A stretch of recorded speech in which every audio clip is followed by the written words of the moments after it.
তামজিদ তোমরা কি পড়তেছো? টকা বইয়ের কি পড়তেছো দেখি? এই টকা বইয়ের কোনটা পড়তেছো? আদেশগুলো। হ্যাঁ, আদেশ, ইম্পারেটিভ সেন্টেন্স দ্বারা আদেশগুলো পড়ছো। হ্যাঁ, তাহলে কি হয়? দাঁড়াও এর ইংরেজি কি? সবাই বলো, দাঁড়াও এর ইংরেজি কি? বসো। তোমার বইগুলো ওপেন ইউর কাগজে তোমার নাম লেখো। Write your name on the paper. তারপরে কি আছে? রুম থেকে বেরিয়ে যাও। ফ্যান বন্ধ করো। Turn off the. তোমার হাত ধুয়ে ফেলো। বোর্ডের দিকে তাকাও। এটা এখনই করো। তারপর তোমার হোমওয়ার্ক শেষ করো। তারপর যদি আমরা অনুরোধ দ্বারা যদি বাক্য বলি, অনুরোধ দ্বারা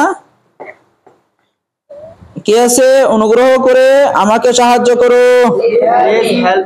প্লিজ হেল্প মি। অনুগ্রহ করে আমাকে অনুগ্রহ করে তোমার বইটা দাও।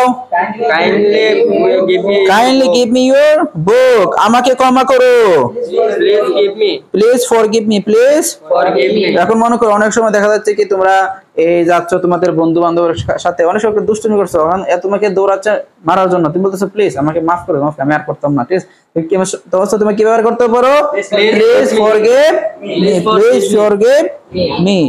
তারপরে কি আছে? আমাকে যেতে দাও। অনুগ্রহ করতে হবে লেট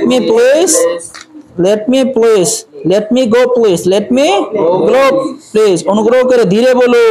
প্লিজ স্পিক স্লোলি। একজন মনে করো মসজিদে কথা বলতেছে অথবা রুমে কথা বলতেছে, তুমি বলো please speak slowly in the মসজিদ মধ্যে আস্তে আস্তে কথা বলো। প্লিজ স্পিক স্লোলি, আস্তে আস্তে কথা বলো। তোমরা কি বলো? Please speak slowly. তারপরে গেছে kindly brings a glass of water. অনুগ্রহ করে আমাকে একটি গ্লাস পানি আনো। তোমার ভাই বোন ছোট মানুষ আছে না, ওদেরকে এই কথা বললা কি? তারপরে কি আছে? এভাবে নিষেধ দ্বারা বাক্য আছে না, তারপরে পরামর্শ দ্বারা আছে, তারপরে আমন্ত্রণ দ্বারা আছে, তারপরে আমরা এইগুলো দিচ্ছি প্র্যাকটিসের জন্য, প্র্যাকটিস দ্বারা করবা। এগুলো ইম্পারেটিভ সেন্টেন্স তৈরি করার জন্য বলছি, তৈরি করবা।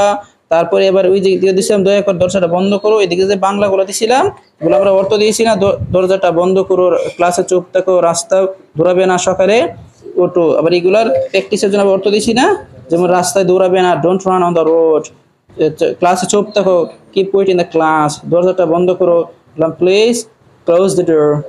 তাই না? তাহলে তোমরা প্র্যাকটিস করতেছ তো।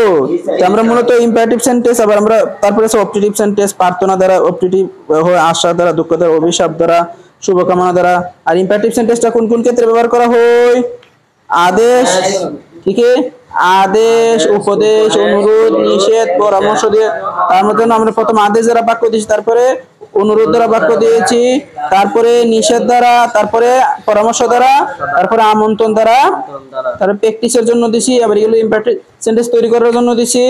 তারপরে এগুলো আবার প্র্যাকটিসের ইংলিশ গুলো দিয়ে দিয়েছি। আবার অপারেটিভ সেন্টেন্স দ্বারা শুরু হয়েছে। অপারেটিভ সেন্টেন্স কখন ব্যবহার করা হয়? মে, উইচ বা লেট ইত্যাদি দ্বারা শুরু হয়, শেষে থাকে ফুল স্টপ।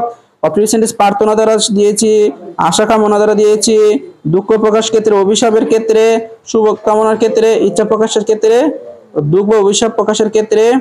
তারপর আমরা আরো উদাহরণ দিয়েছি। তারপর আমরা কি দিয়েছি?